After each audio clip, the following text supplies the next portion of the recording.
Thank you for joining in again in another session of African history. Today I will be talking about a particular dark time in history.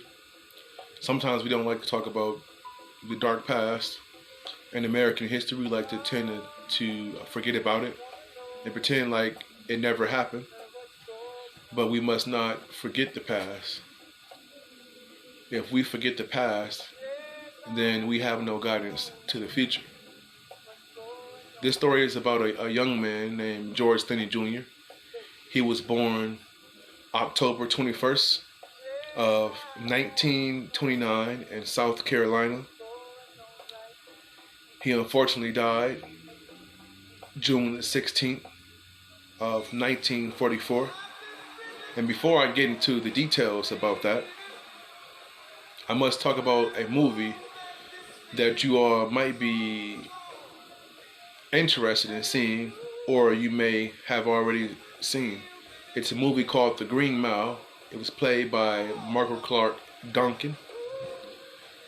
Rest in peace to Michael Clark Duncan. He actually passed away from heart complications, but he played this character in the movie that was wrongfully convicted of killing two innocent white women, white girls, or white babies.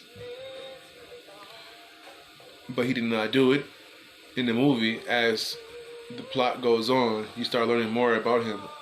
And he seemed very childlike in the movie. And he seemed very innocent. And so some of the guards even questioned whether or not this guy was capable of carrying out such atrocities or such a crime. And the guard started forming a relationship with the guy from the Green Mile who was wrongfully convicted. And he started liking him. And he went back and started investigating the family and asked, was this guy capable of doing that? Are you sure, 100% sure that he did this? He seemed like he wouldn't hurt a fly. But in the movie, as the plot goes on, there's another guy that was convicted, and he turned out to be the killer of the two girls. He was a killer of the two girls.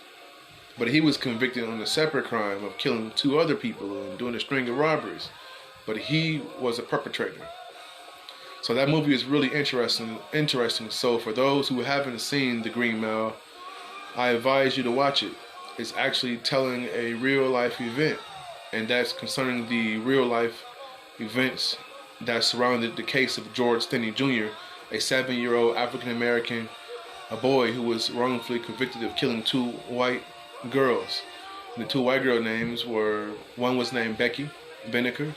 She was age 11, and the other was named Mary May, and she was 7 years old. And they both were found dead. They were missing for 2 days.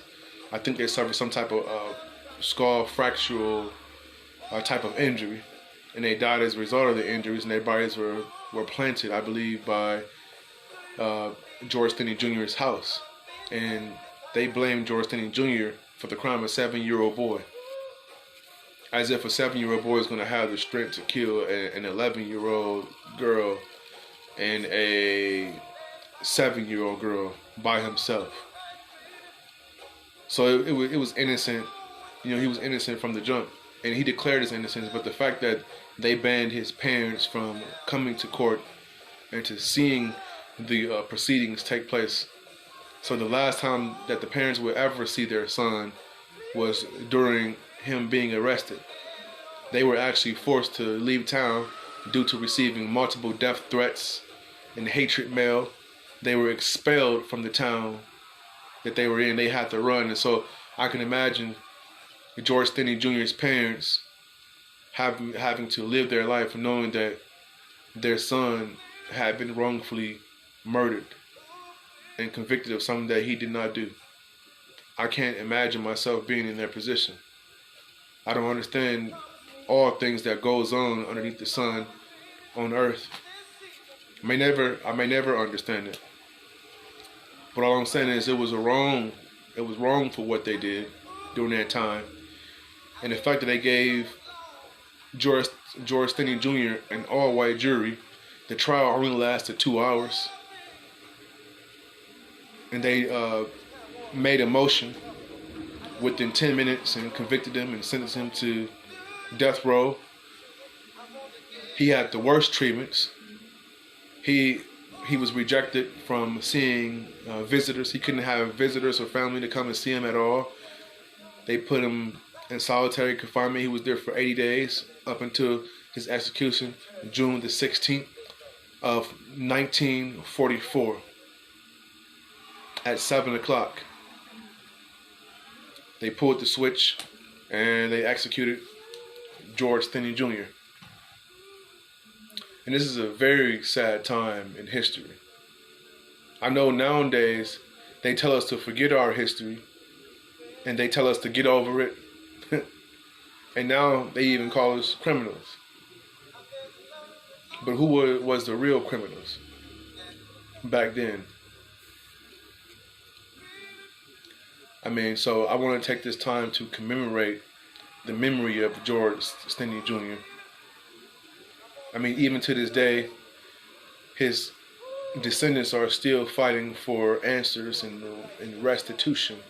But no amount of restitution is going to bring that little boy back to life. A 7-year-old boy denied his whole entire life,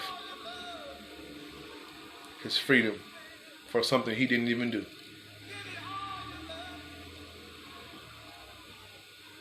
Sad time in history. But if we don't know our history, we are bound to not know where we are going in the future, because our history, our people's history, tells them who they are and where they need to go in the future.